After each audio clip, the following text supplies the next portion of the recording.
Greetings, you bad savages. It's Tuesday, the 26th of November. It's the church, the New Testament. Let's get this party started. The Church New Testament is brought to you by Blue Chew. Listen, if you've been wondering if Blue Chew is all it's cracked up to be, the answer is yes. Blue Chew is an online service that delivers ED meds right to your door with the same active ingredients as Viagra, Cialis, Levitra, but at a fraction of the cost, and you cannot go wrong. I love Blue Chew. You know, I'm old, but every once in a while I get a little loving to me, and Blue Chew never lets me down. Don't miss out on the best sex ever. Blue Chew got you covered. You understand me? When they're laying there looking at you like, what the fuck just happened? That's you, Captain Blue Chew. Now, Blue Chew wants you to have the confidence to perform at your best. So discover your options at BlueChew.com. That's BlueChew.com. And we've got a special deal for the church fans. You ready? Try Blue Chew for free. Just pay $5 shipping at checkout at BlueChew.com. Again, that's BlueChew.com to receive your first month free. Visit BlueChew.com for more details and important information. And I want to thank Blue Chew for supporting the podcast. Turn off your TVs, run for your lives. It's over. They didn't put you on this planet just to give up. If Uncle Joey could do it, I can rule the world. That's what you got to be thinking. Welcome back to church!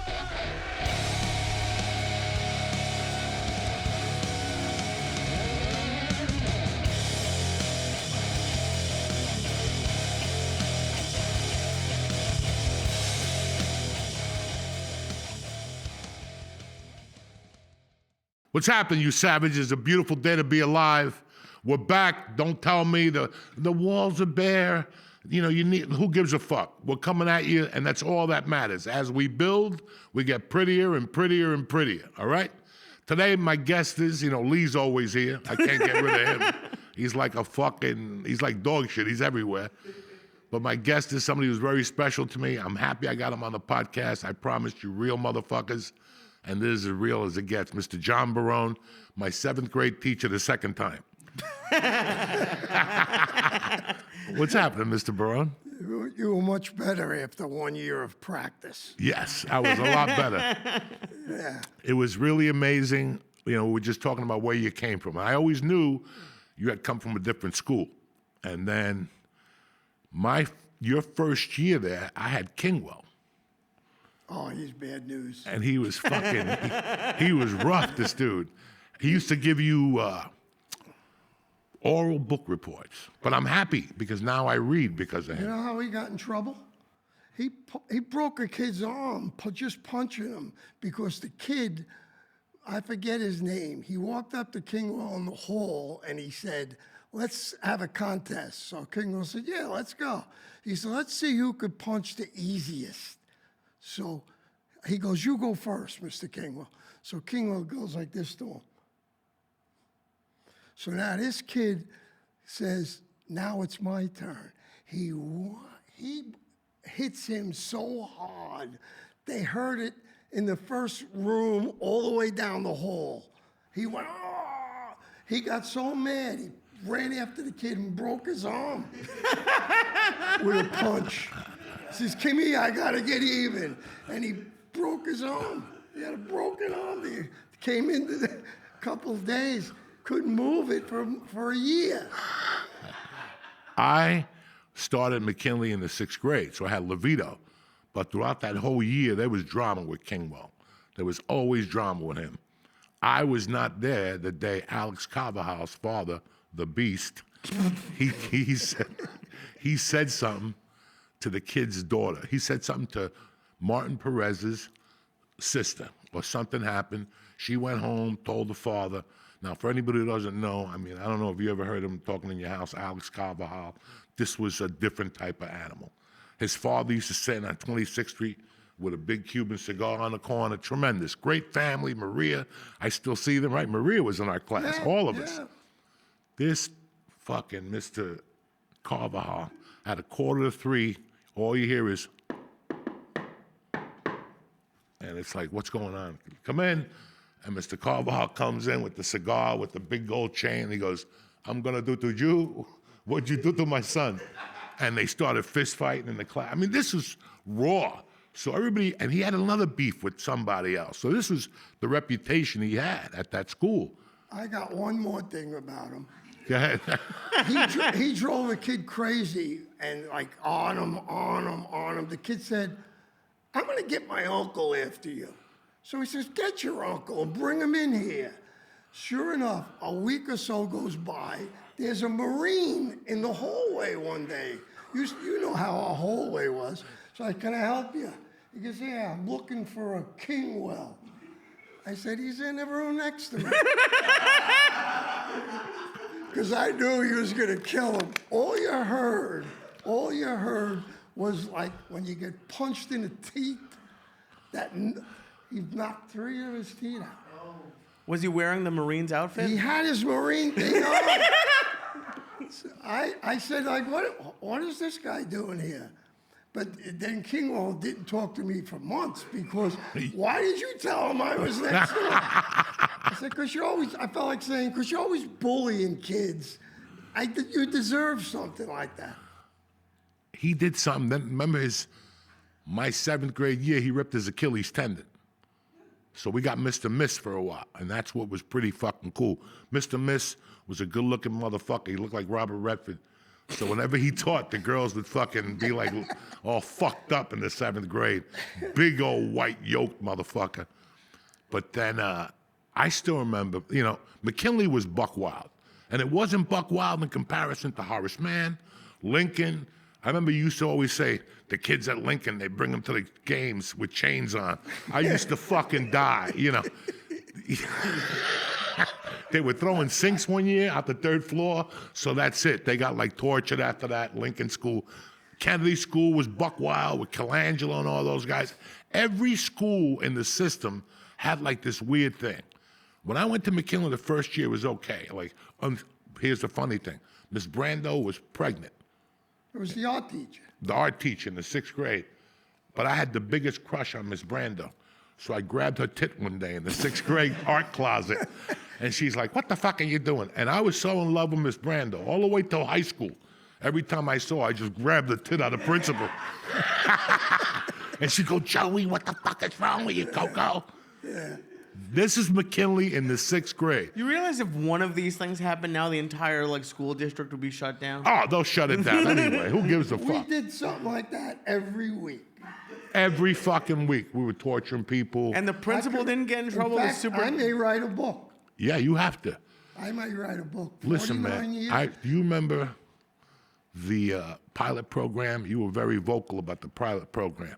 Pilot program back then was when you hit 16 and you were still in the 7th grade. I love that it happened so frequently. You became a sophomore automatically the next year. It was called a pilot program, but Mr. Barone goes, you see these kids? They drive to school, they got hair on their legs. He goes, I seen the one guy, he had a kid in the back. It was this kid, fucking hysterical. This is fucking, you can't write this shit, guys. No. So I had Kingwell, and then I got caught playing hooky with a girl. You remember her, New Yorker. And then I failed like 2 classes, so I had to go to summer school for geography, which I fucking hated, and math. And I went to summer school, but before you leave for summer school, you're supposed to go to the class you're supposed to be in the next year. Okay, so if you're in the 7th grade, you sit with your teacher in the morning, and then in the afternoon at 12, you go to your class and you meet your teacher, and he tells you what's going to happen in the summer and what he expects from you next year. So they didn't send me to the 8th grade. They sent me to Mr. Barone's class. And Mr. Barone started fucking torturing me. I'm going to have you sit up front because you're definitely going to fail. You're a fucking loser. You're a mook. And I'm like, this guy's trying to You actually did well. No, but that's what it was with you. But this is how we met. So he pissed me off so much that I stole his fucking car keys, right? He had the Toyota hatchback. Threw him in a dumpster. I threw him in the dumpster. I'm home an hour later. We're about to go play basketball and shit. And I see a fucking Toyota coming around the block. You fucking took my keys. Yelling the whole thing. And I'm like, I'm dead. I'm dead. They're never going to like me ever again. So I go to summer school. I play hooky. Mr. Dalton pulls me aside and he goes, listen, don't come back no more. Just have Carmine call the school and we'll push up to the 8th grade. That didn't happen. And in my mind, how retarded was I, that I thought Carmine was going to actually call the school and just promote me because I'm fucking his friend. So the first day of fucking 7th grade, I'm marching into the 8th grade, and I go, Carmine called. They're like, nobody fucking called. So they put me in his class. Now, I thought he was going to torture me. Guys, it was completely different. It was amazing. It's like he had forgotten it. But then he talked about the Jimmy Pierce, since we have all these Red Sox fans here. He told the story about fear strikes out. Jimmy Pearsall. Look at that. That's how good of a teacher. I still remember this shit. And all the Boston fans here, you know who Jimmy Pearsall is? I've heard the name. I don't Go know. fuck yourself. How about you over there? Go fuck yourself. When he used to go to the outfield, they used to jump out of the stands and fight him. Jesus Christ. Everybody hated the guy too because he was crazy. He hit a homer and he ran around the bases backwards. During a game? Yeah.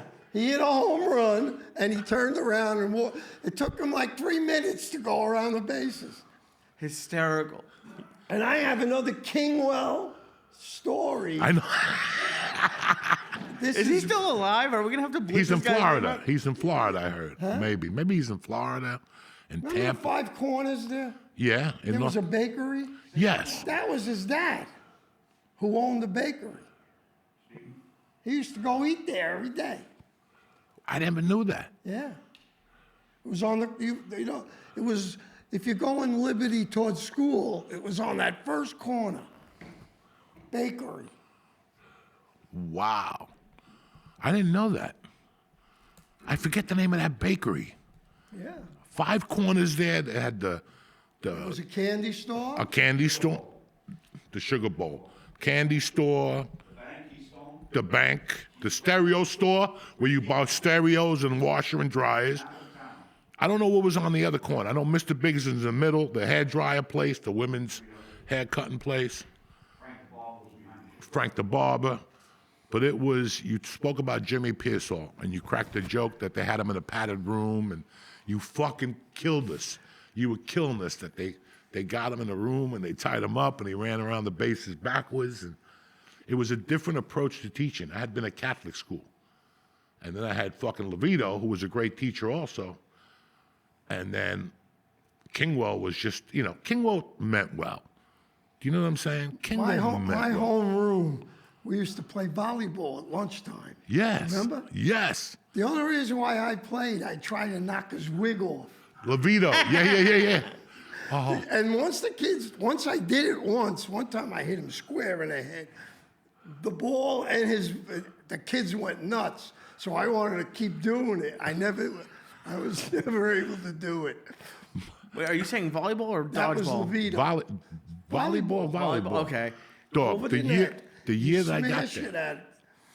the year that I got to McKinley, I was on the up and up. And like the first month, somebody put acid in Mr. Agresta's coffee in the morning. And at didn't know that. lunchtime, he never came back. You know what? Mr. Agresta and Mr. Levito came to a show of mine in Point Pleasant. And I go, Mr. Levito, remember when Eddie Lemenka put the fucking acid in his coffee? He goes, ask him. He's here with us. I had a big argument with him. He Mr. used to, Gresta. on Fridays, let all the kids buy bagels on Friday. Who, Levito? Levito. Every Friday, if you were in his class, you could buy a bagel. So now, a couple of weeks went by, and I said, "Yeah, I can't believe he's doing this for the kids. He don't do nothing for kids. He's very, So I said to the kid, how much do you pay for the bagels? He goes, here, he's got a menu. He gives it to me. When I look at the menu, he was adding on every bagel. You know what I'm saying? Yeah. In other words, he knew the price, so he made up his own menu, but added 50 cents on each bagel. I love it. I went up to him, right in his face, and I said, how could you cheat? These kids don't see 50 cents in a week, and you're getting 2 bagels from them?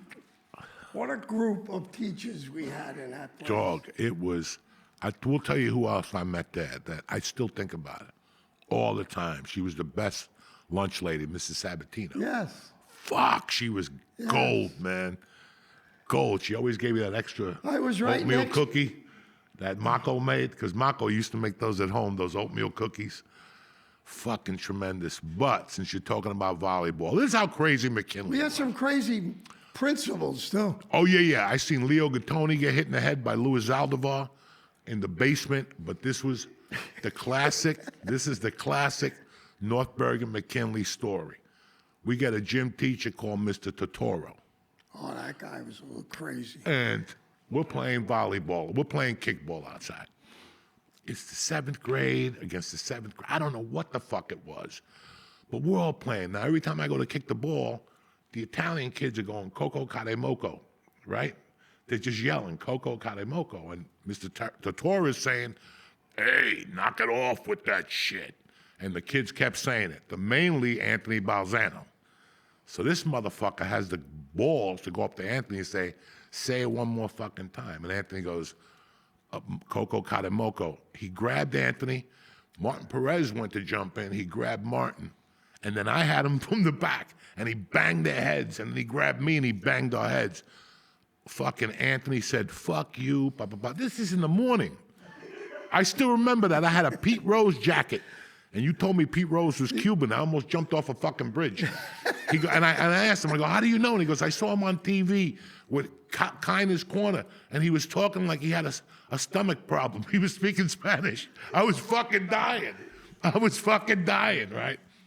So I got this little faggy Cincinnati 14 jacket with the C, and we're outside, and all of a sudden, we're headed to the principal's office. But Anthony breaks away from him and goes, fuck you. I'm calling my father.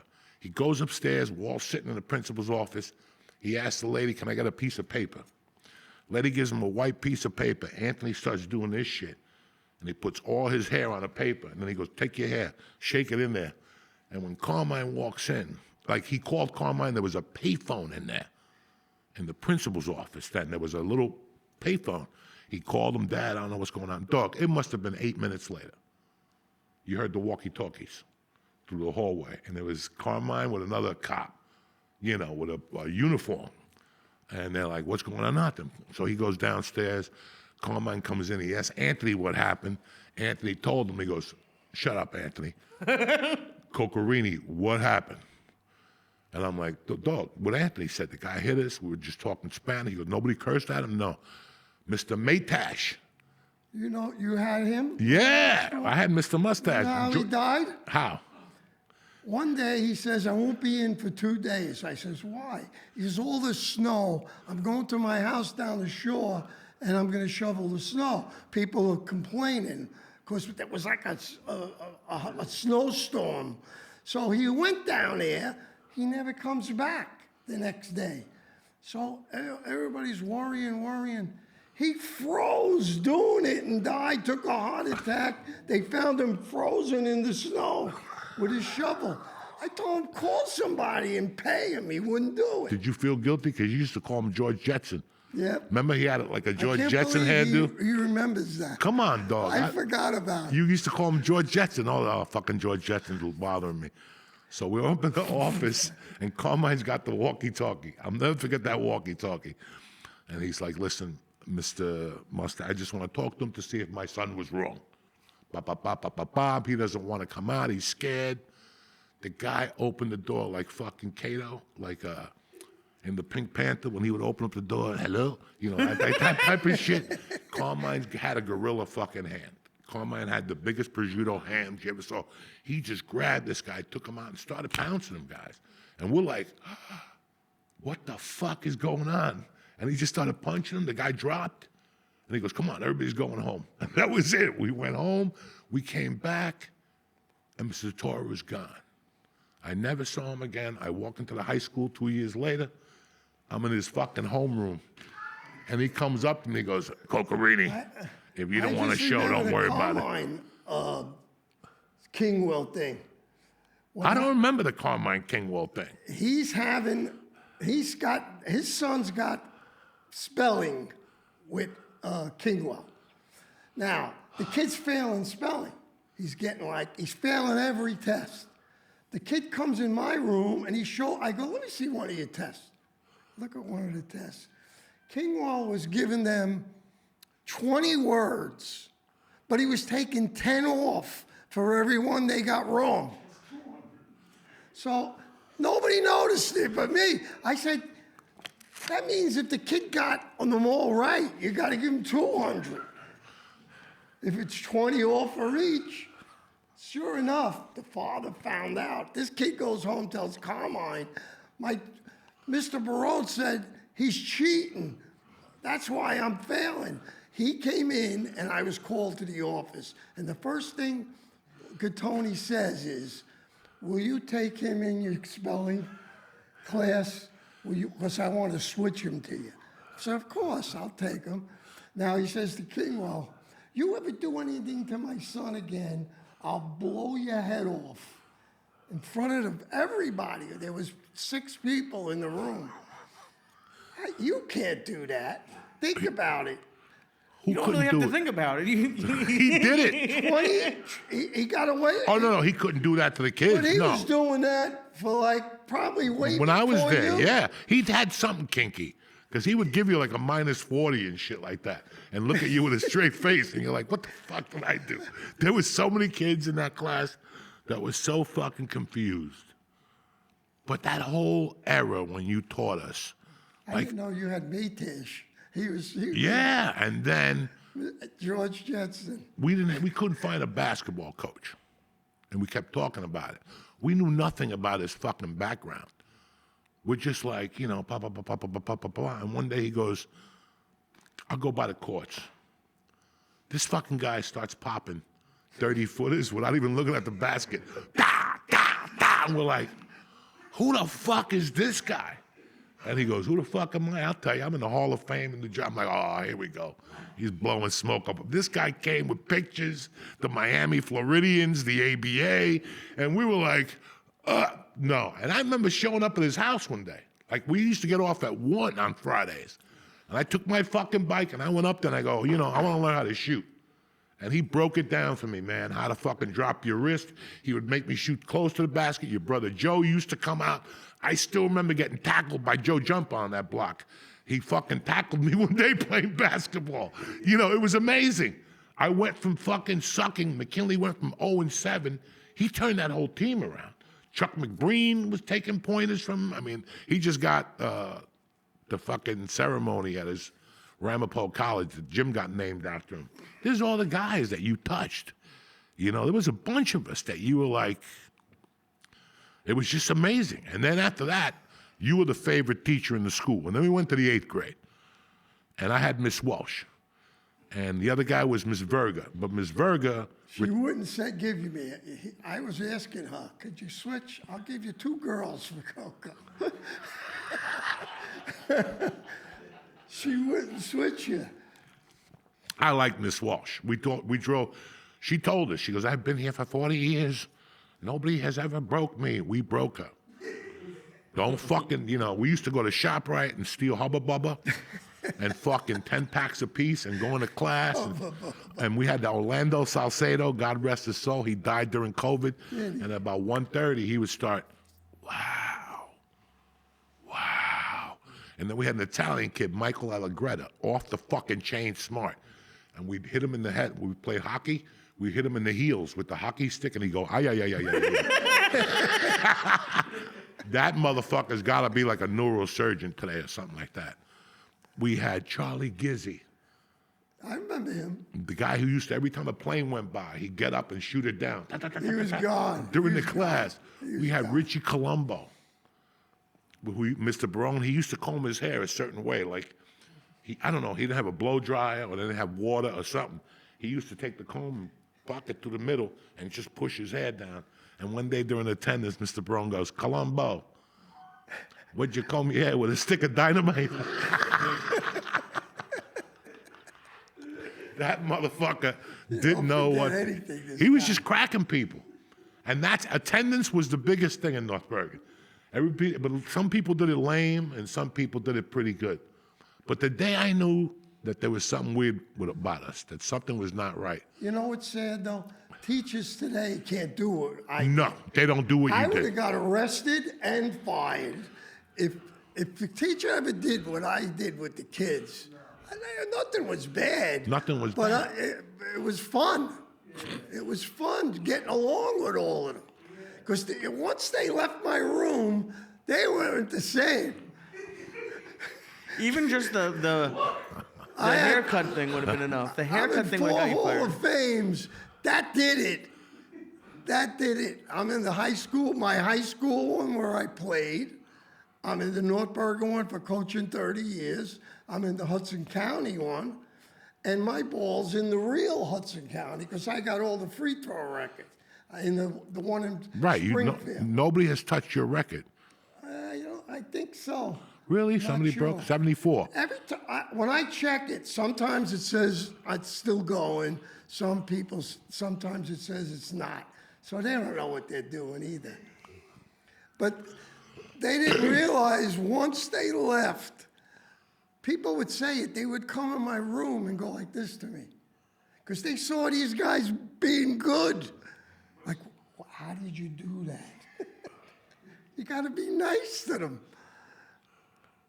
I still remember they had that glue, not Hellman's, not the fucking white stuff, but not cement? the cement glue. And I'll never forget, we're sitting in the front row, and Mr. Barone's playing with it, and all of a sudden he looks at me and goes, "What's this remind you of?" And I fucking lost it. I had just seen it I had just come maybe 2 weeks before that. So I'm fucking dying. I'm like, he still got it, Mr. Barone. If I didn't know your name, I called you Wolfgang. Wolfgang. Do you know how many people I see today? I'm in a shop, right? A guy will go, "Oh, Wolfgang." They call me. And this was way before Wolfgang Puck. Like, where did you come up with Wolfgang? It's just that name. That was Eddie Munster's fucking something. That just got me. Who? That just got me, Wolfgang. Wolfgang. Hold on. And this might be the wildest start to a podcast we've ever had. We barely introduced him, and we're talking, like, how old were you at this point, do you think? When I started? When you had Joey? When I started, 22. I don't think your daughters were born. Huh? No. No. They were born while I was there. And Patty was a 'Cause they fucking used to- knockout. I remember the first time I saw your wife, I'm like, holy shit. Mr. Barone got it going on and shit. Holy fuck, she was good looking. And, like, what? So you knew, it sounds like you knew, like, you'd heard of Joey when he was coming to your class for 7th grade the second time. Like, did the other teacher warn you? Kingwell. We got along, but I was strict with him the first time he was in my class. Did you first have any? year. What did Kingwell tell you about him? Huh? What have you heard about Joey before you met him? Kingwell hated everybody. Everybody. So I could, if he was normal, I could say, yeah, I remember him saying so. He hated everybody, had every nationality, and I don't know what. He was German. Yeah, he was a German. Nazi. He was a Nazi. He was German. He hated everybody. He hated the teachers. He hated. One time, Maytash says to me, "Want to play a little? What do you call it? Poker. On the board." Backgammon? In the gym, we used to set the table up and we used to play. And I can't think of what. I don't know what the fuck. Bocce? Table tennis. Oh, okay. Table tennis. Okay. Ping So pong. now, Kingwell, he said to me, Maytish, "Come on, I'll have your game." So Kingwell hears him and he comes up to me, he says, "I want to play him." I said, "He asked me to play him." He goes, "No, I want to hit that ball and cream him with it." So I said, "Yeah, go ahead. I want to see him do it." Do you know, God heard that. Maytash could have won a gold medal in the Olympics. He killed Kingwell, and what Kingwell wanted to do with him, he had a black eye. And everybody laughed at every game he lost. It was like a reward. So I said to Maytash, I said, "Where did you learn how to do that?" He says, "Well, that's the 3 years I was going to be a priest." He said, "That's all we did." the priest. We had a table and we played tennis. For like 10 years he did that. Played every day. The poor guy had to die shoveling. Yeah, because I think I only had him. We had Gattoni, Gattoni. and then I first started with the king, Mr. Muir, Jack. I miss him. Come on now. When I went there, he Come was on now. Tommy Muir. Mr. Muir, he was just abandoning ship when I got there. I was like, Track God coach. damn it. And then we had Virgo left, and then Mr. Lindsley replaced him, who was coming. Mayor of Weehawken, who, Yeah, he's coming on the show. yeah. He's coming on the show in a couple when he comes up from Florida because I grew up with him in Hoboken. He lived right around the corner from me. He comes up to me one day and he says, "You work in the summer? Do they give you a job?" I go, "No." He goes, "I'll give you a job. Come to Weehawken Municipal Court." I go there, and he says, I go, "What am I going to do?" He says, Do you know Turk Jordan? oh, we'll get into Turk Jordan in a second. Okay. He said, "Here's your job, John. See that guy over there with the wig?" I go, "Yeah, he's crazy." He goes, "Yeah. I want you to work with him, do whatever he does, and if I only lose 10 votes a day, you're doing a great job." He's crazy, that guy. Who, Turk or Wally? Turk. Bro. He's the craziest. I'm from Hoboken. You know how many nuts I know from Hoboken? He was worse than all of them. Okay. He was going to coach us in the 8th grade for a while. He showed up, but he had felonies. He couldn't do it. Something happened, you know. Hey, when that happens. So we kept busting his chops. He's like, "I'm going out tonight." Because we're in the fucking 8th grade, 7th grade. This guy's like, "I'm going out tonight. I'm getting my dick sucked," and all this shit. So in the 8th grade, we finally go, "Mr. Turk, when are you going to get us?" Because we already had an adventure with him in the city. He took us to see the Sixers against the Knicks on Christmas Day. He told us he had tickets. The day of the fucking game, we get them. He goes, "I got no tickets. We're stubbing our way in. Give me $5 a piece." He took us into the Knick game. We're like little fags. We had the basketballs and the Knick T-shirts and shit, you know. And this guy's got us all the way in the top. Some guy kept walking past with his family. He grabbed him. He goes, "Get up one more time. I'll fucking kill you." Then they threw us out of there. Then he went to another area, and the guy was getting up. Craziest guy I ever And he saw. told them, "You could have got more exercise at the YMCA." Then they threw us out of that section. Now there's 3 minutes left. This guy bet the loser because he's a fucking stiff, but I loved him. And some guy goes, he's on the floor, and some guy goes, "Can you move, please?" Ask Whitey. It was me, Whitey, Chucky, and somebody else. And he tapped him. He turned around. He grabbed the guy's wrist, and he started, and the guy's like, and we just left him. We just ran out of there, ran to the Port Authority. So he asked us, "What happened?" We're like, "Turk, listen, if we have a winning record, can you get us laid?" And he goes, "Absolutely, I'll get you laid." Okay. 8th grade summer, I go to 5-star basketball camp. I don't graduate because there was a huge snow week. There was like 18 inches of snow every 2 weeks, so we were closed for a week. When I come back from 5-star, I get a call from one day. It's like July 8th.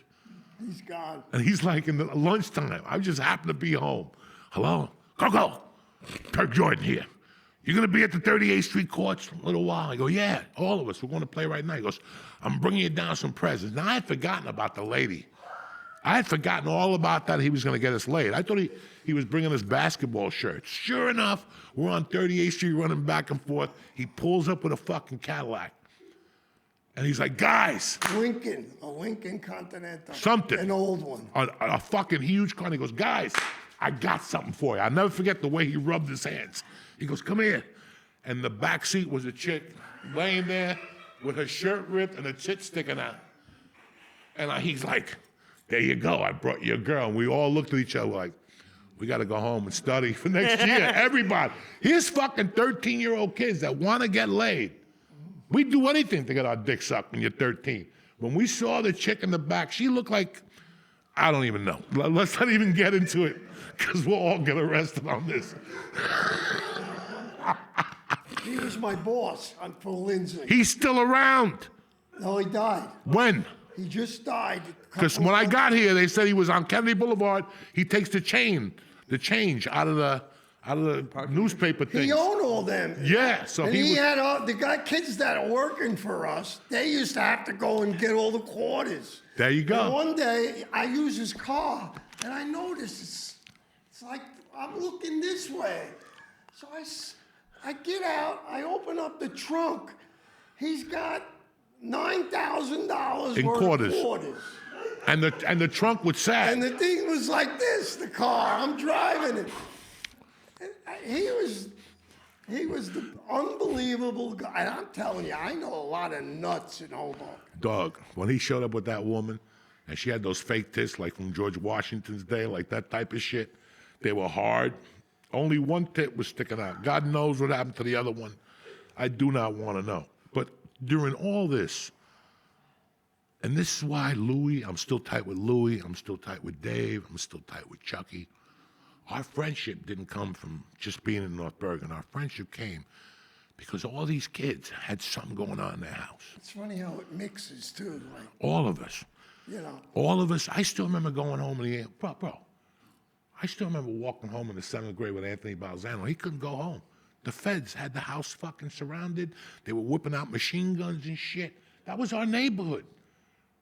Michael Clemens won't talk to me no more because Carmine beat him up, handcuffed him and beat him up on giving that terrorist, and he was yelling I wish he fucking would have fought Kingwell.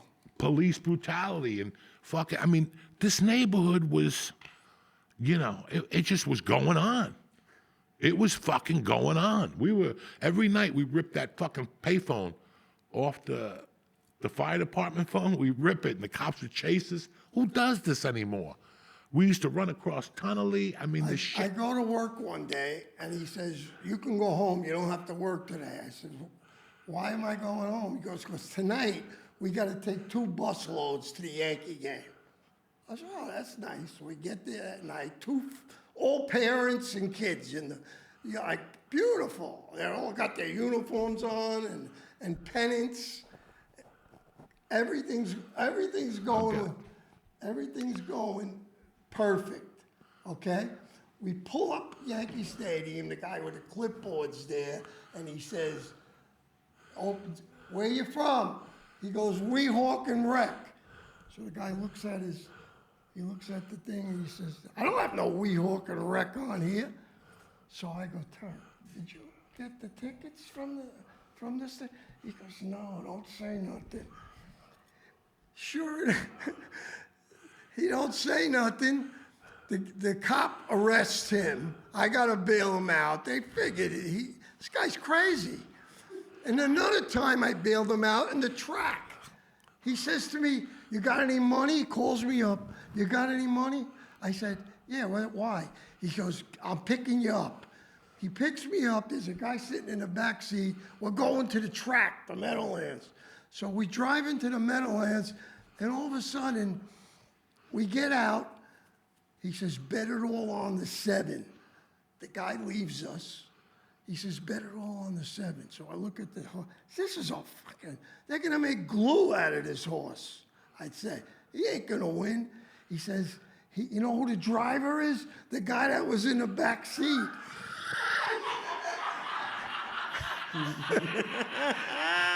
I got to take a breather real quick and read an ad. We'll be right back.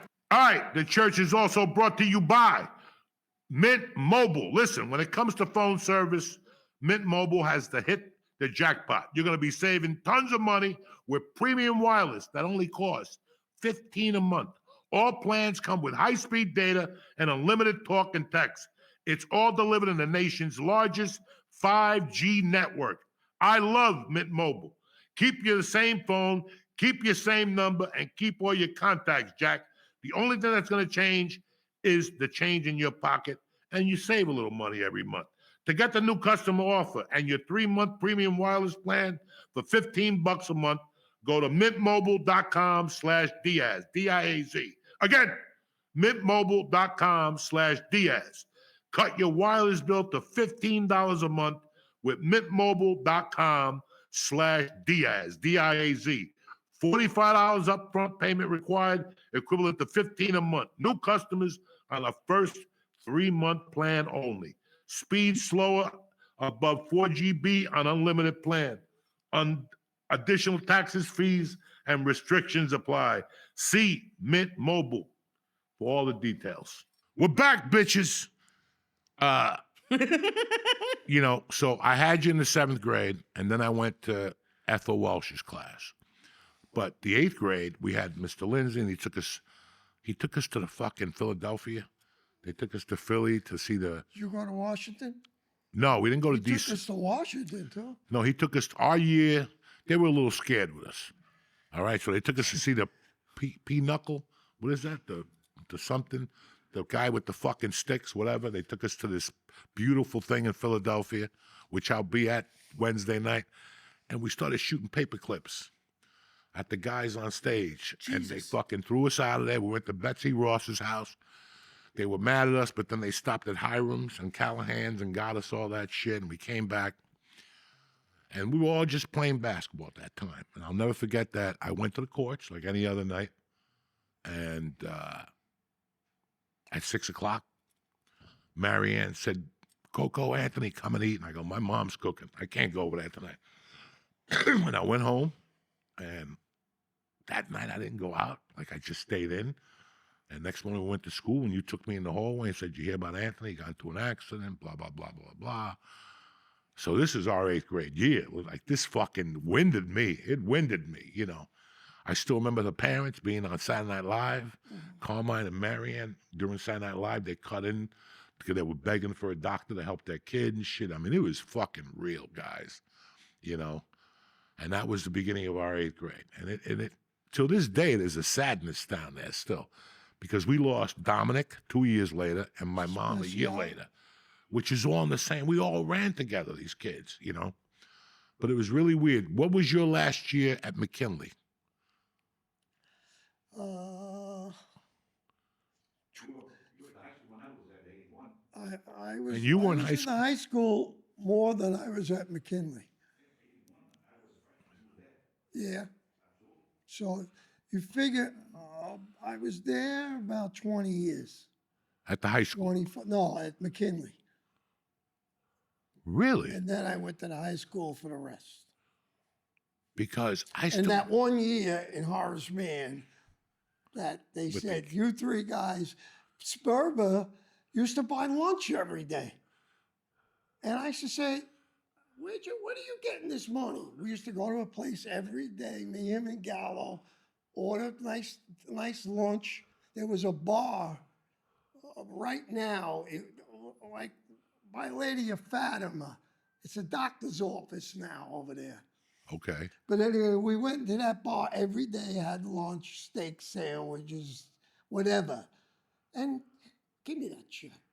Sperber. So I said, how are you getting all this money? Where are you getting all this money? He goes, hey, I love you and Jimmy. I'm so happy you're here, because he was there a year ahead of us. So sure enough, one day a girl comes in the room. We're collecting for Biafra. That was a country in Africa that you give money. They would raise money and send it to them. So I'm saying, and who sent you down here? She said, Sperber. Then it hit me. Because the girl came in every day for like 3 months. And we were eating every day with the money that everybody was throwing in the thing. Who knew? Who knew? I said, you're stupid. We're going to get fired, I said, if they find out. He goes, it's on me. So you're not going to get fired. I says, well, because I'll squeal on you. I'm not worried about it, but you just got to stop. I was telling Nick Ascalise that when we went to school, they just weren't teachers. I always said that we get to school at 9 and we're there till 6, till 3. And sometimes if you play sports, you're there till 5. You're there with them longer than what you really are with your parents in those days. Unless your mother stayed home, which a lot of moms did. But, we goof around here, we tell a lot of stories. I still remember the night my mother died. that the ambulance came at like 3:30, and I just sat there. And within fucking 30 minutes, I saw a cop car coming up the block. And it was Carmine, because he didn't sleep at night. He would sleep on the couch, listen to the police scanner with the gun ready to shoot somebody, right? So he came, and me, him, and Pete went to breakfast in that diner on Tunley Avenue, Collins Diner. And then I go, what am I going to do? And Pete goes, I'm going to school. I go, take me up to high school. And like an hour later, I get a fucking thing. Jose, come to the class. And there's Mr. Barone. He goes, your mother died. What are you doing in school? Let me drive you home. And I'll never forget that. This is the shit that we goof around and we tell these fucking stories and stuff. Now, when did you become the JV coach? My second. 78 or 80? No, it had to be before 79. Yeah. No? No, because I ran the grammar school league for 2 years.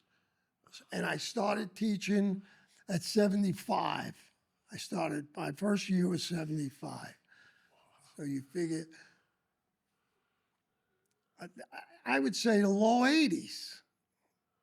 Okay. I started with JV. Now, do you remember the ref with the glass eye? Yeah. What was his name? It's in the tip of my tongue. I was just thinking about it in the bathroom. He had a pigeon He was eye. a substitute teacher. He was a substitute teacher, but he was also the one ref that coached the ref Franklin. And you know why they stopped him from coming to school?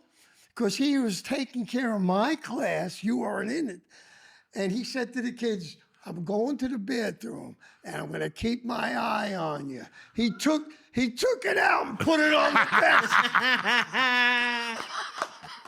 All right, so When the kids told me and I told them, I said, he went to the bathroom, he took his eye out. I don't want him in. Doug, this is old school teaching, okay?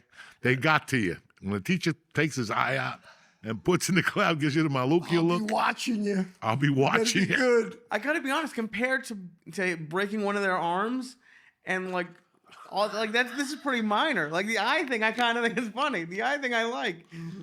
So, But can we go back to him coming and getting you when your mom like that was yeah, he came to get me and he drove me home and he told me to keep it together and he just Did you talked. go to Bear Mountains with our group, with a group with me? No. I left. We went to Great 2 Adventure. bus loads, 130 kids. We let you go out. They said, let them go out. The lady teachers, leave the kids alone.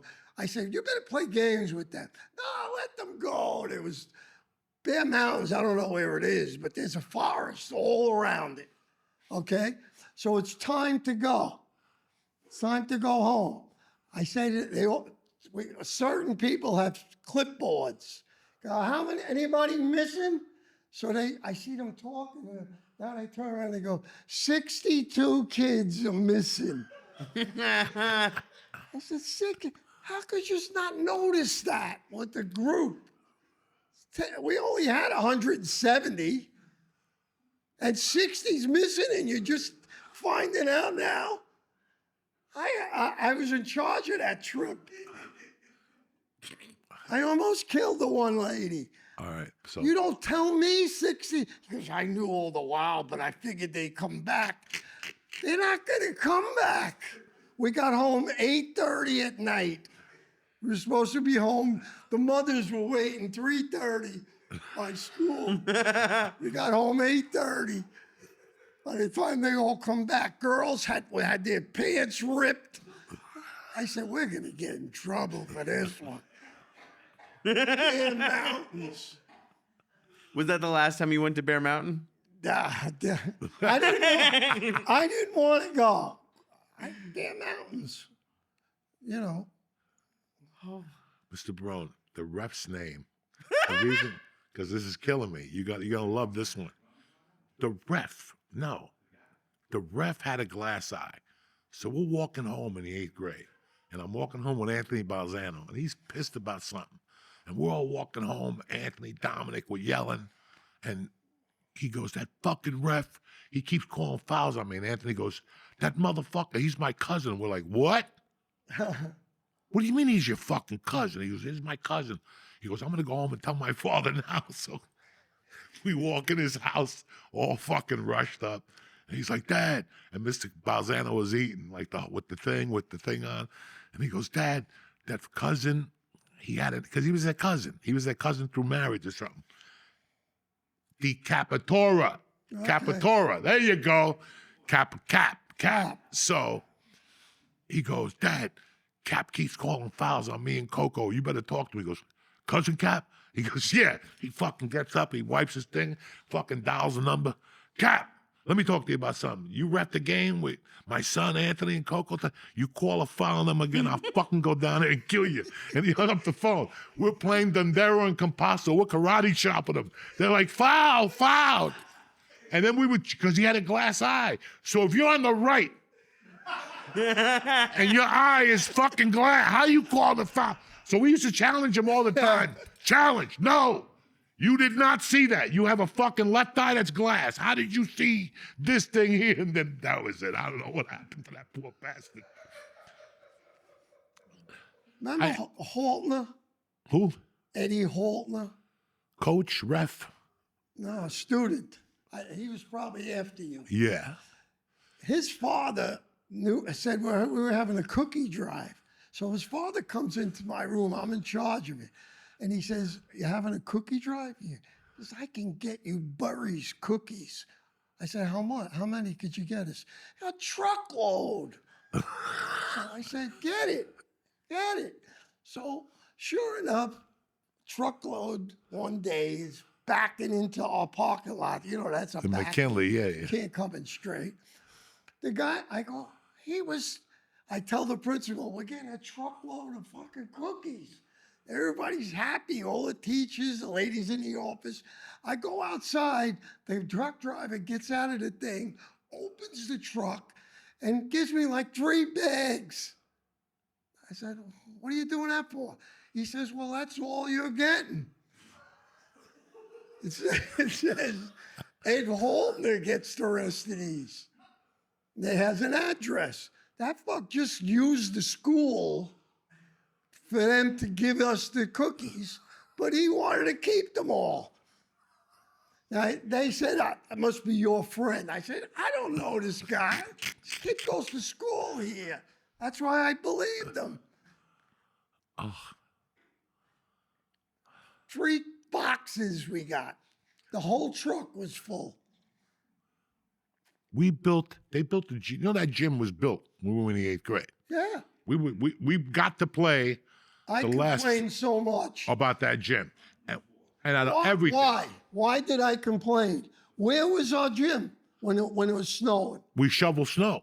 And I got a D. No, but we were in the hallway. In the hallways, yeah. Every day these kids bowled with bowling. I said, you can't have gym every day and do the same thing. Yeah, and Mr. Fontana. We had Mr. Fontana when I was there. I used to race, and I'm trying to teach. It's the whole way to your classroom. So I went to Fishback, and I gave it to him. I said, listen, I want to be transferred. He says, why? I said, they take gym all day. Remember, you get 8 periods a day. That's right. So I had to listen. The kid wanted to go to the bathroom. He gets trampled by a race. They're having like races. So sure enough, he says, you got some background. You got to help us. Maybe you can talk somebody into building us a gym. So I don't know anybody, but if you use my name, I'll do whatever they want. I had to give a few clinics.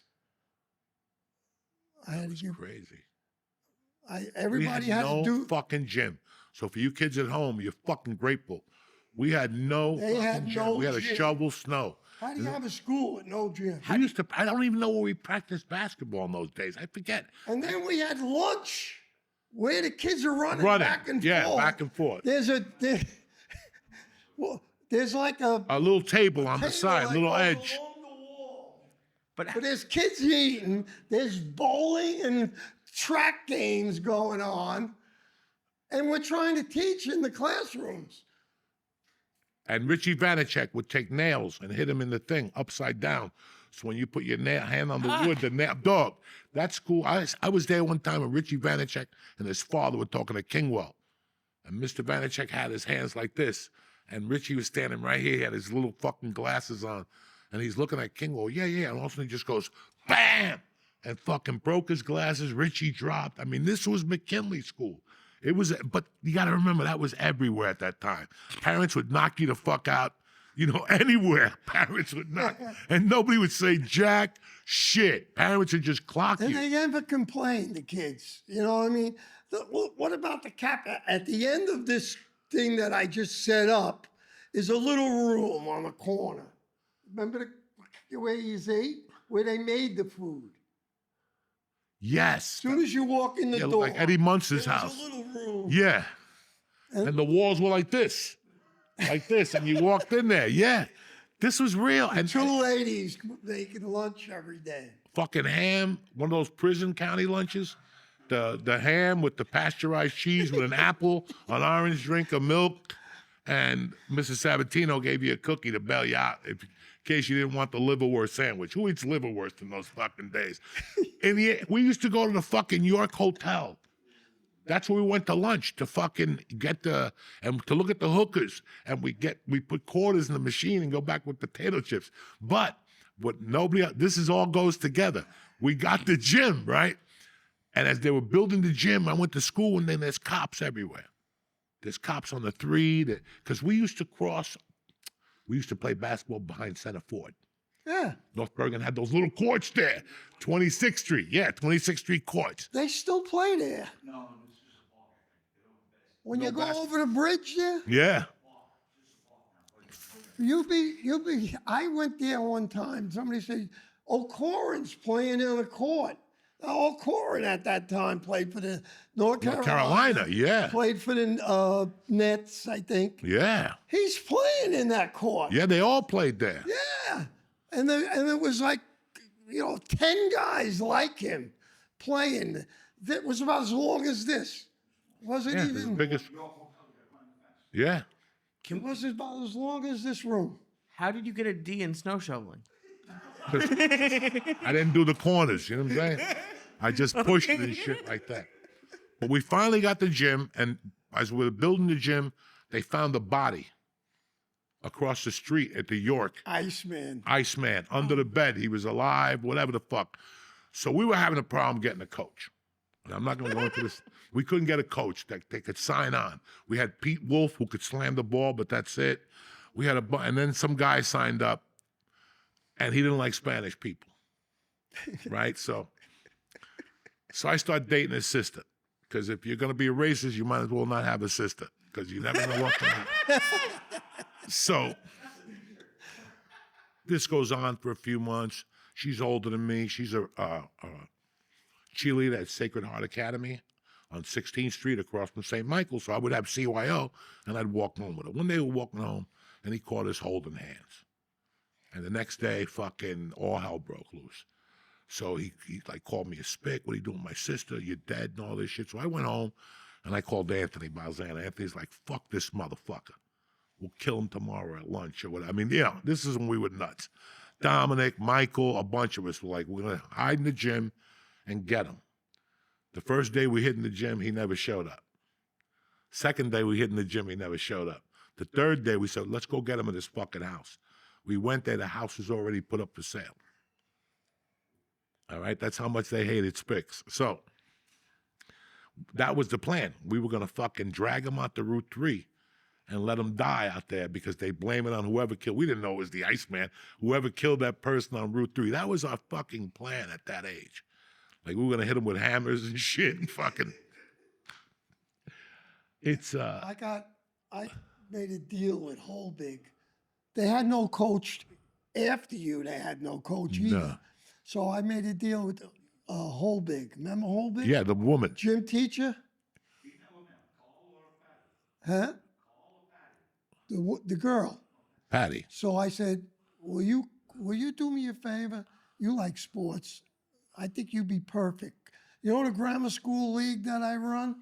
He says, yeah. I said, McKinley don't have a coach. I said, could you coach this? She says, I'll coach if you practice with them. So I said, I got my team. How am I going to practice with the? But we filled. I had the practice start a little later, and I gave them an hour and a half every day, Monday to Friday. They won the league with this girl coaching them. They won the grammar school. That's the only year they ever won anything. I think with Jose Castro, they won 2 once. Alex Zalavar. They all played for us at the high school. That was a good group. And then they had a fucking coach at Kennedy named Rugar. Right? He's your Larry boy. Rugar. Larry Rugar. And in the 7th grade, bro, his team was the state team. He made them wear suits to the game. Kennedy School. He had Pickett before I Whitey. ran the league. So He had Calandrillo. He had Pickenich down there. He had Cruz down there. And I'll never forget, they played Horace Man B. And they beat him by like 80-2. And Rugal was mad. So he made him go back to the gym and run with their hands up for a fucking whole practice. Rugal used to wear a suit. Rugal was fucking a savage. Then he coached us somewhere.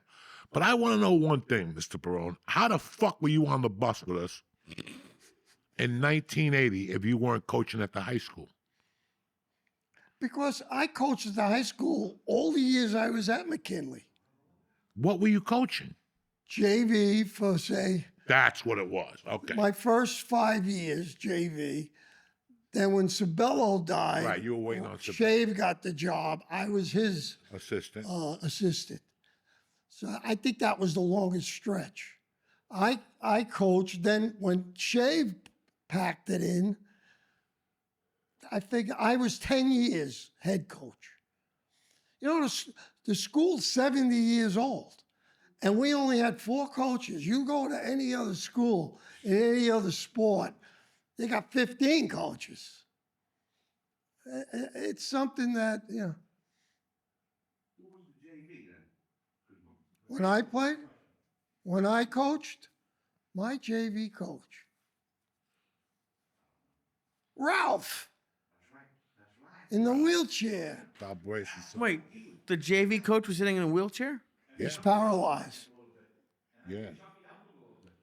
He was a good dude, Ralph Marino. God rest his He soul. played baseball for me. I also coached the Bill Better Boys. Remember that? Bill Better Boys. After high school. Holy shit. Okay, I coached North Bergen for a couple of years. Ralph was on the team. He was a catcher. Okay, so sure enough, base hit, man on second. The kid was the mayor of Union City's nephew. I never forget. He rounds third, and I said, there's going to be a collision. Marino, instead of just sweeping and tagging him, he put his head down, and he got in the guy's way like this. And the guy ran him right over. He hits the ground. I run out to him. I said, he goes, Mr. Barone, I'm paralyzed. I said, no, you're not. You got a concussion. He was paralyzed. He knew it. What year was that? So now I go to see him in the hospital. When he's in the hospital recuperating a year later, and he says, you want to do me a real good favor? I said, yeah, what? He says, he was on a table about that high, a bed or a table and they had a mattress on it. They were doing something to him to get exercise for his blood. So sure enough, he says, if you push this to that window and then push me, you could push me out the window. I said, is this what you want? He says, I can't take it. Lost his fiance. He was all set to get married when he was playing baseball. That's after high school, that league. That's right. Hold on 1 second. I have to go to the bathroom. Oh, it's the most wonderful time of the year. Holidays on the house at DraftKings Casino. With this season's offerings, you'll unwrap everything on your list. Exclusive games, huge jackpots, and exciting rewards. Like I got one this morning, 20% back on all your slots. Who's better than DraftKings? Nobody! Make the season way more fun with DraftKings Casino. DraftKings is offering a warm welcome to new players. I'm going to give you $100 instantly, just like that, in casino credits with $10 wager. Again, we're going to offer you a warm welcome for new players, $100 instantly in casino credits with a $10 wager. Plus, everyone can get in on the action with a holiday reward every week. So sign up with code Joey Slots. Again, Joey Slots, JOEYSLOTS, because the holiday cheer is here, Jack, only at DraftKings Casino. Gambling problem? Call 1-800-GAMBLER. In Connecticut, help is available for problem gambling. Call 888-789-7777 or visit ccpg.org. Please play responsibly. 21 and over. Physically present in Connecticut, Michigan, New Jersey, Pennsylvania, West Virginia only. Void in Ontario. Eligibility restrictions apply. New customers only. Opt-in required. Casino credits are non-withdrawable and expire in 168 hours. Terms at casino.draftkings.com/promos. Ralph Marino is a good story. I coached him in baseball. He gets paralyzed. He wants to kill himself. And he wanted to use me. Nobody was going to do anything. And he figured being I was with him all these years, I would do it. Slide me out that window over there. You push the thing. He showed me how to do it. So how am I going to do that? I can't lift you. You don't have to. Look at the bottom of that window. Fits perfect on the table here you're on. So he says, you open the window, you put it up against the window, and you push me out, pull me out, throw me out. So I said, Ralph, now, because of that day, I walked out. I just said, I can't do it. Get somebody else to do it. I leave. I always had that guilt feeling because I used to see him watching a game. He didn't want to do anything. He was a great baseball player, and I think he could have been a professional golfer. That's how good he was. I went golfing with him once. He was unbelievable. I said, you're a better golfer than you are an athlete. So sure enough, I said to him, I got the thing for you. What? I said, you could be my assistant, basketball. That saved him. I was just going to tell you that. He loved, ask Frankie, nobody loves basketball like Ralph did. Nobody. He'll watch 10 games in a row. He'll drive to California to see a game. Huh? That's crazy. He was the best. When I was a freshman, But he got too many. I said, somebody asked me on a show, hey, how is Ralph Marino as an assistant coach? I said, let's put it this way. If I didn't have Ralph Marino as a coach, I would have won 20 more games. Because he cost me with technicals, because he was in a wheelchair. He used to go, what the fuck are you looking at? To the ref. Or he would say, scumbag. I could curse these guys. I should say, what are you doing? He says, I'm figuring I'm in a chair. He could have gave me that call sucked. You suck. You know, he used to, I think because he was in the wheelchair, he could say anything he wants to him. Before the game, the ref would come up to me and say, you know, are you going to control this guy tonight? The game didn't even start. I said, come on, give him a break. You know how I got him not to get the technicals? Randy thought of it, but I did it. Well, Randy did it first. Soon as he got a technical, we got somebody to wheel him into the fucking corner of the gym. So he's looking in the corner of the gym. Somebody come and get me. He would, Coach, I'm sorry. I hear that in my sleep sometimes. Coach Barone, come on. I won't say a word. You could tape me. Ralph was great. I remember being a freshman, and Colangelo played varsity, maybe? Colangelo, Dennis. he played his best year was the JV year. He played With you. me. Yeah, he played. But he never got that. He never did it for the varsity. He was my best player. But then when he was a junior, he went to varsity. Right. And they cut him. Well, Sabello probably thought he was a troublemaker or something, but Yeah, Zabel didn't like downtown. no, he didn't like downtown. He wanted the guys from Horace Mann. Yeah, he didn't like me at all. That's why he didn't win. Yeah, probably. Those guys do their homework. I still remember Marino sitting in the wheelchair, yelling at Dennis, "Dennis, defense, defense, Dennis." And Dennis would look at him and go, "Yeah." And then like 3 defense, Dennis, he'd go, "Timeout." And he'd go, "Marino, say it one more time. I'll put you in the closet and shut the fucking door."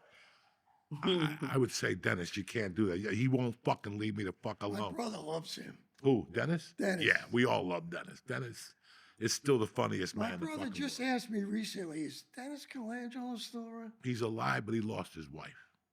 And he's having a hard time, and he's a fucking sweetheart. I hooked up with him a couple times when I got here. Try and remember, if next time you see him, Joe Barone, my brother, Okay, yeah. said hello. But we were on, my freshman year, I played for Reardon, and he didn't play me. So for some reason, we were in East Orange, and we're at this Christmas thing. And it is a fucking riot from the time we get there. Because at that time, we used to call Juan Rodriguez's little brother, it was Juan and Carlos. So at freshman practice, we called Carlos Eddie Munster. And he would pull you aside like a man and go, "Dog, I'm not in on that Eddie Munster shit, so don't even try it." And every time practice got hairy, somebody would say, "Eddie Munster," and he would stop the game and go, "Dog, I tell you about that Eddie Munster shit." So now we're in East Orange for the Christmas tournament. And we're losing. It's like 3 minutes from the halftime. I'll never forget this. And he was taking the ball out. He was going to chuck it into Chucky or somebody. He gets the ball, and the 2 little black kids go, "Look at my man. He looked like Dracula," right? And that's all they said. I was sitting on the bench, and I could hear the crack, like his whole demeanor, like, and you can see on his face, like, I do look like Eddie Munster. Like it just hit him. We were dying on the bench. We ended up getting killed. But at the time, my mom was always up at the bar. So my mom would leave me a $20 bill or a steak. I had an option. So I would say, fuck the steak, because it was too Cuban-y and garlicky, the asshole that I am now, and I would get steakums and get a Ore-Ida fries, throw them in the oven, and then throw 2 steakums on white bread with the American cheese. And I kept eating them. That's what I ate every night, 2-3 weeks. Dog, there was a week I couldn't shit. I went for like 6 days without shitting. I didn't know what it was. Now we're in this Christmas tournament. And we're out in fucking East Orange, and they're shaking the bus, the whole fucking thing. We get out there, and finally we take off. And I'm like, man, my stomach hurts. And I'm in the middle of the bus, and all of a sudden I go, I'm looking around to see who's around me who I could blame it on. I didn't know what type of fart it was going to be. So I let the first fart out. And I'm like, oh my God. And all of a sudden people start going, what the fuck is that? Jesus Christ. What is that? Open the windows. And you couldn't open the windows. They were the high ones. You got to slip down. They were all fucked up. And again, another fart came out of me. Right? And now everybody's fucking going, Jesus, what is that? The cheerleaders started crying and shit. They were crying. That's how bad that fart was. I gave it about a 30-minute window. Everybody was like, ooh, thank God. Who was that? It was Sabatini. We were just blaming it on people. You were blaming it on everybody except me. I was like, I think it came from over there. It wasn't me. Finally, I throw a tremendous fart. This one's worse than the other 2. Mr. Barone's holding his face and goes, he's changing flavors. Oh, that was fucking They held their faces till they got in front of the fucking high school. But you got turned off because now, what year was Reardon thing? When you were a sophomore? I was a freshman, so I played everything I did. But I was the JV coach then? Yes. No, I don't remember. But You won know I read a picture. No, but it was 8th grade. I was buck wild. I could jump and shit. Reardon just didn't dig me. So I used to torture him from time to time. I had people threaten him and shit. He held his ground. We never really spoke. And then I went and ran spring track with Composto, and he broke me. Reardon did I was like, I don't want to play basketball no more. Just one day I just got up and I go, I'm not doing this no more. And then I would play by the high school after school for money with those animals, Fuvio, Plagario, and all those guys. We'd play for like a sandwich and hashways. That's what it was. Where did you play? In the back gym? Practice? Where did you practice? We practiced at Horace Mann. We had to leave the high school. I didn't see you when this was going on. No, and then we used to. Came out, let's say you were practicing in the back gym. You came out, this guy said, don't worry, next year you got it made. Yeah, because we only played in the back against some team because they canceled it. And that's when you came and all the other teachers were there and a bunch of people. And they were like, why isn't he fucking playing? Like, it was obvious I could play. And people were like, but that's the way it went, you know? I still, to this day, fucking kind of regret it. You know, you mentioned that kid before. I mean, listen, man, when you go to a school or something, I wish, this is why I get pissed at people now, especially teachers, because you're supposed to open kids' eyes. You know, like I want to still beat up Mr. Longano because he never told me about New York City. I could have gone over there and got an acting class. You know what I'm saying? Like shit like that. But what are we talking about? About you quitting. I just didn't want to play no more. And then I got a lung infection. I was going to play for Vinny. Vinny goes, come play football with the sophomores. And I went, and the first day I got there, I spit, and it was just blood.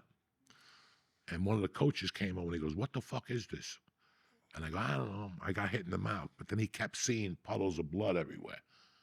I had a lung infection from smoking paraquat.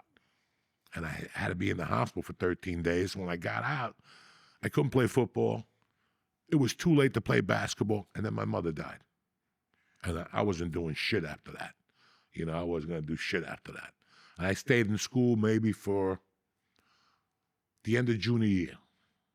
Then I said, I got a job at Masback Century Hardware on 89th and if you go down 83rd Street Hill, North Bergen, 85th, and what's the street all the way down where all the West Side Avenue, that last warehouse, that was Masback Century. And then I didn't see you, but the problem was I was just embarrassed. I was just embarrassed to see you guys. I was not the type that was going to go up to the high school and hang out, you know, and then I really got into a pinch and I was really embarrassed around you guys because you guys had seen me, you know, when I was a young kid and how I acted, and now I was a different fucking animal, you know, so. But when I did the documentary, I went to your house. I go, this guy's great, you know, and dog, you made my childhood. You and that other fucking knucklehead. Because nobody, you know, I still remember, I didn't know nothing. He sent us home. Make sure you watch the NCAAs on fucking Saturday or something. The semifinals were on a Saturday, and you sent us home. He goes, that's your homework for the weekend. And the finals were Monday. And that was the year Marquette played North Carolina in the finals. It was that dude's last game. And I'll never forget that Saturday, I just come back from the court. I'm a Spanish kid. And I put the fucking TV on. And North Carolina's playing UNLV. And all of a sudden, somebody got hurt. And the fucking TV said, coming in now is the freshman from Jersey City, New Jersey.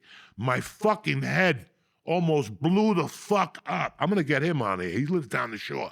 I'm getting O'Corin on here. My head blew up when I saw Jersey City as a freshman.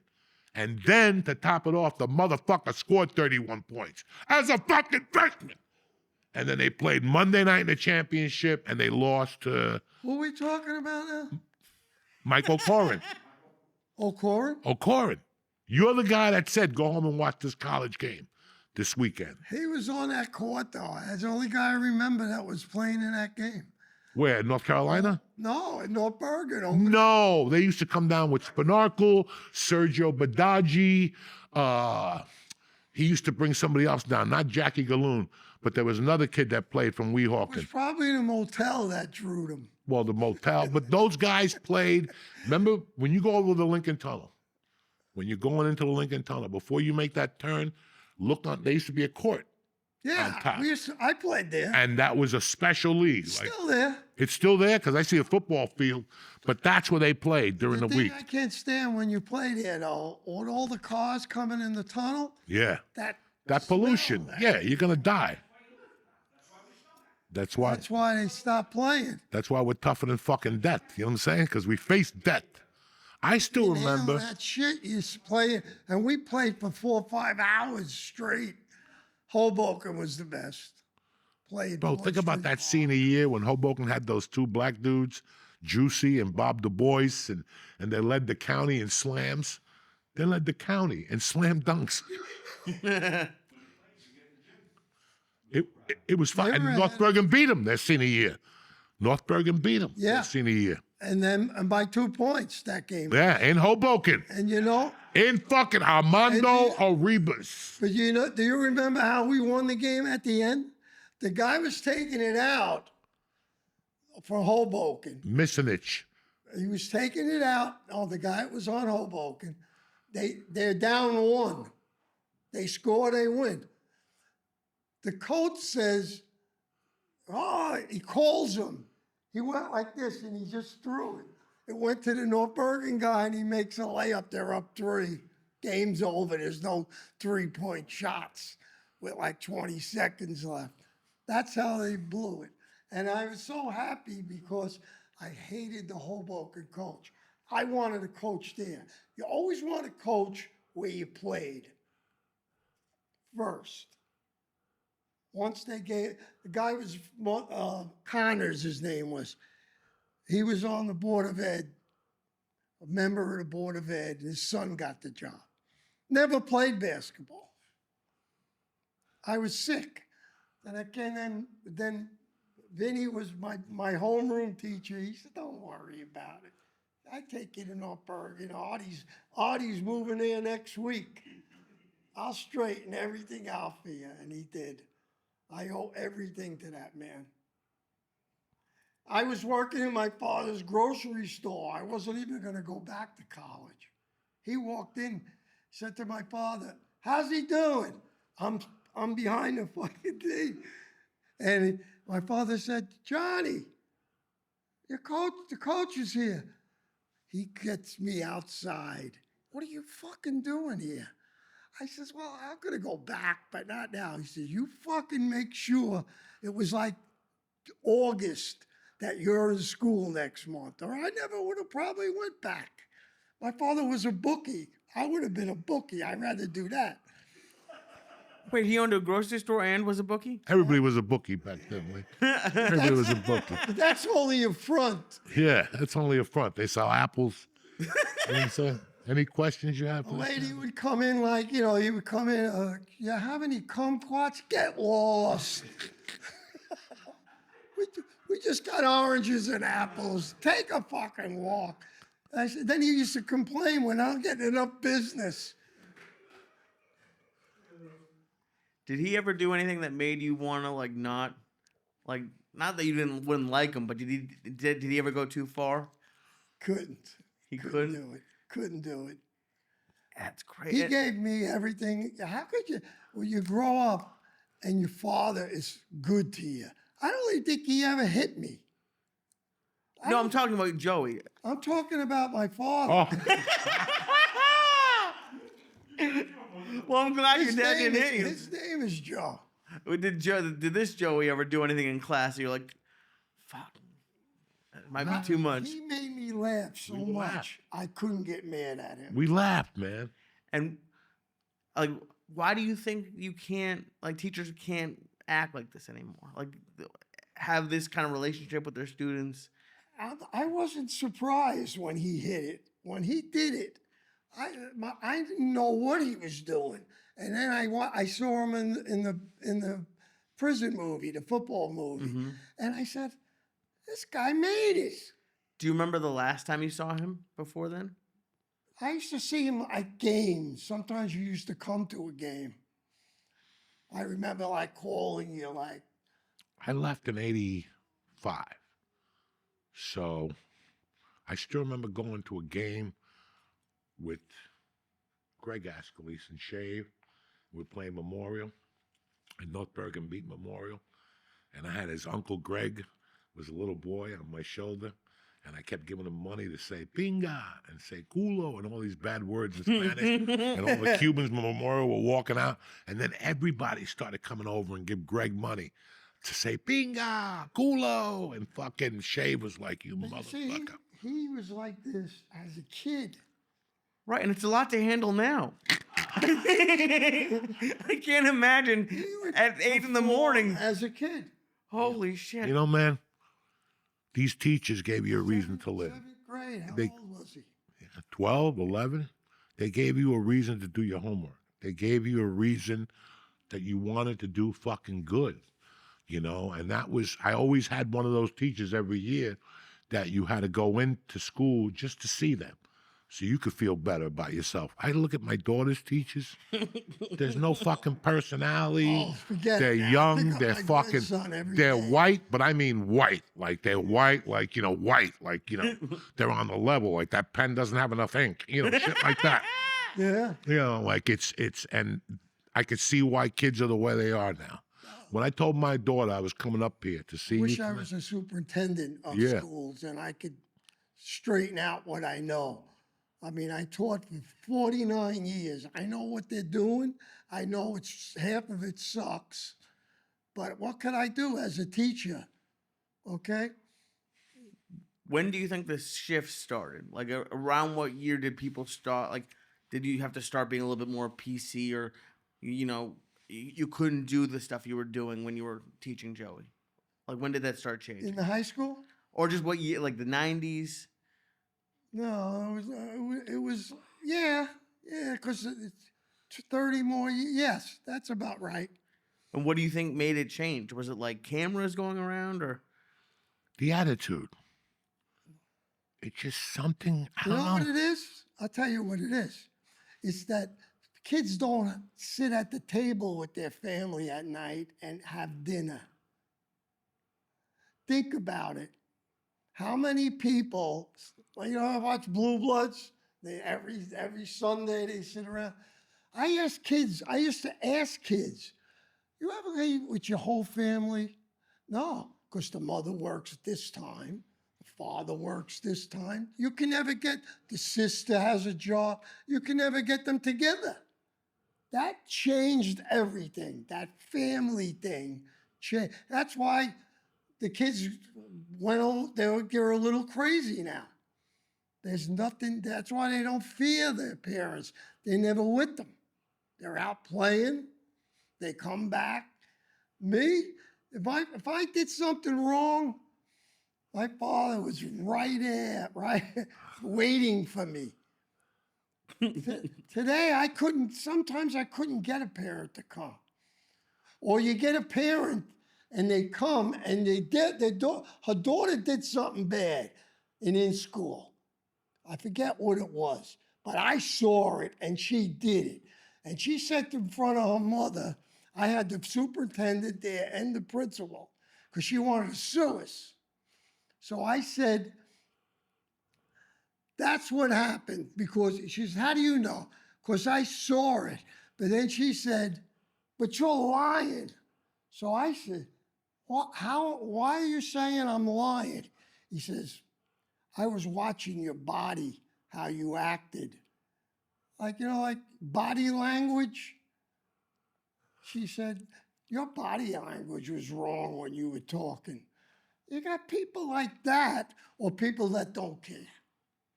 You got people that make things up. What about when They don't realize.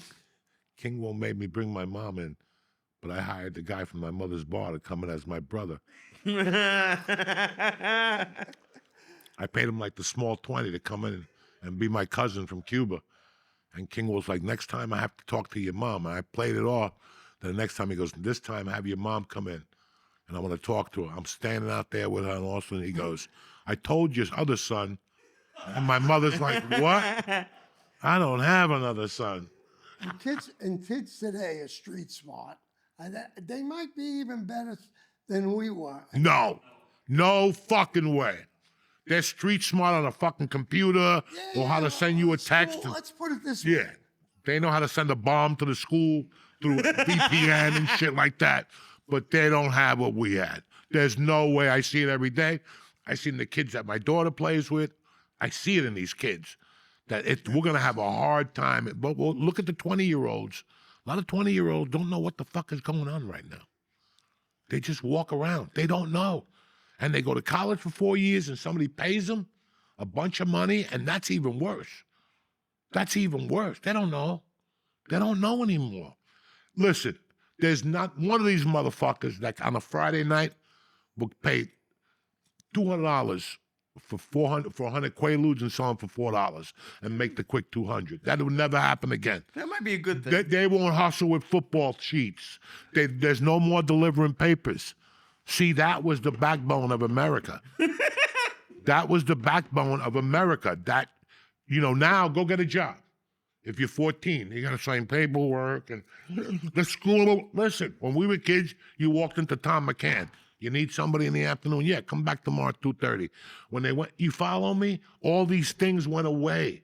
We lost the paper route. We lost the paper route. Nobody knocks on your door for the American Heart Association and says, I'm going to walk around Hudson County Park, give me a nickel for every fucking loop. You think I walked that thing every year? I kept half the money and gave the other half to the Heart Association. They don't have that. How many people robbed St. Michael's CYO for all the boosters? And I would sell them to $1 and take them back. Come on. And I'm not saying you got to be a bad kid. I'm not saying that. But they don't have that mentality. You can't learn that. You can't learn that in a classroom. I feel bad for the kids today, though. Me too. And I have an 11-year-old daughter, and I see this. I don't see it as much as her. She does her homework. She does all that shit. But I see a lot of boys. Boys are not boys anymore. I remember in California, I signed my daughter up for a ballet class. The class had 6 fucking kids. 4 of them were boys. And the moms brought them in there with the silver shoes and the whole fucking guys. But that's out there. But here, again, when was the last time you went out and you got stuck in the snow and 3 kids were out there trying to hustle you for $10? That doesn't exist. We can't even get white kids to mow the fucking lawn. If I was Trump, that's the first fucking rule I'm making. I want to see white kids mowing lawns again. White kids don't mow fucking lawns. This is not good, guys. They don't have the mentality we were having at those young developmental years. You see your child. When I was a kid, my mom goes, you're not doing nothing today? You got to go to the bar and stock the ice and stock the beer. $20. Instead of just hitting me up for a 10, I'll give you 20. They don't do that no more. It's unheard. They have no social skills. Have you gone to a restaurant lately? Have you gone to a CVS? Have you gone somewhere and seen the process that they put you through? They just don't have it no more, Mr. Barone. And then, you can't fire nobody no more. No. God forbid. I'm Cuban. Let's call the Cuban American Association and sue them. I'm Portuguese. Whatever the fuck you are. I'm not pointing at anybody. But these are all the things you have with these kids. It's not good. It's not good. No. Instagram hasn't helped us. Social media hasn't helped us. Dog, I had to threaten my daughter to go out. And she goes out now. I said, at least 15 minutes, go dribble the fucking ball. Go dribble the fucking ball 15 minutes. And what kills me is that the kids I'm dealing with, their parents all grew up like we did. Why don't you encourage these fucking kids to go out? They got them in the house all day. Mr. Softy stopped coming in my neighborhood. No kids come out. Only me, my fat ass, my wife, and my daughter out there, Mr. Softy. It's not good, Coach. It's over. Kids don't have that American ingenuity we had. They don't know. Kids are different too. I have 3 grandsons. You'd think one of them would have what I had. The girl, my granddaughter has it. She's on North Bergen. She played freshman she played varsity as a freshman. Now she's a sophomore and she starts. Basketball? She's got the thing I wanted the guys to have. They're playing with their computers, and I tease them all the time. Say, how could you have your sister a better athlete than you? I tease. I go to the gym Doesn't work. and I see kids boxing.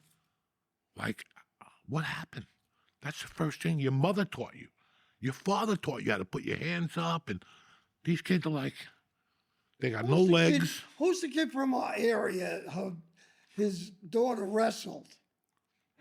Amanda Pace. Who? Amanda Pace. Pace. Donald Pace is the. Did you know him? He lived down by you. She got a scholarship. This girl. I went to see her wrestle. I don't watch any wrestling. Not even pro wrestling? But she was from North Bergen. This was for like the state championship, Yeah. whatever. And she fucking kicked the shit out of this other girl. And Donald, I had Donald at school at McKinley. It was like a klutz.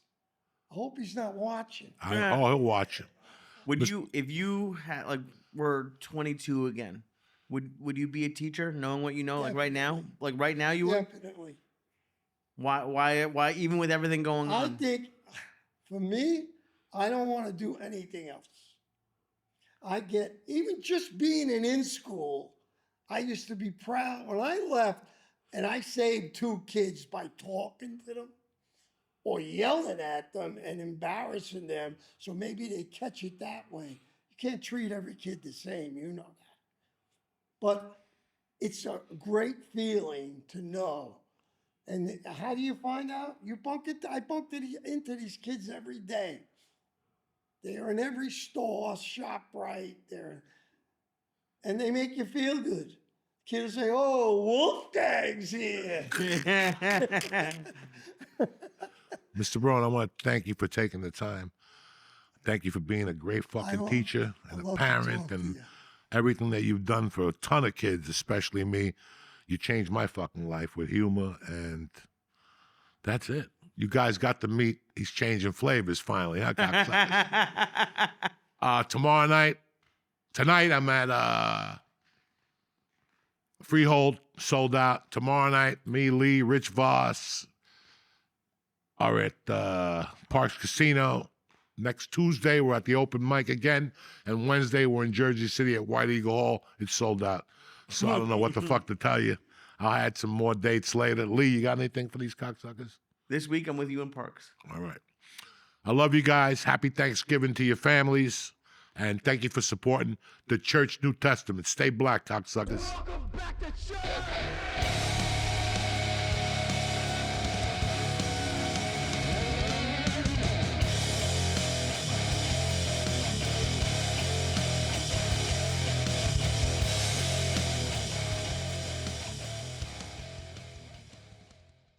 The Church New Testament is brought to you by Blue Chew. Listen, if you've been wondering if Blue Chew is all it's cracked up to be, the answer is yes.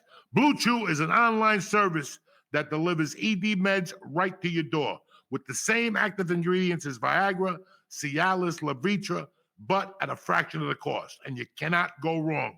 I love Blue Chew. You know, I'm old, but every once in a while I get a little loving to me, and Blue Chew never lets me down. Don't miss out on the best sex ever. Blue Chew got you covered. You understand me? When they're laying there looking at you like, what the fuck just happened? That's you, Captain Blue Chew. Now, Blue Chew wants you to have the confidence to perform at your best. So discover your options at BlueChew.com. That's BlueChew.com. And we've got a special deal for the church fans. You ready? Try Blue Chew for free. Just pay $5 shipping at checkout at BlueChew.com. Again, that's BlueChew.com to receive your first month free.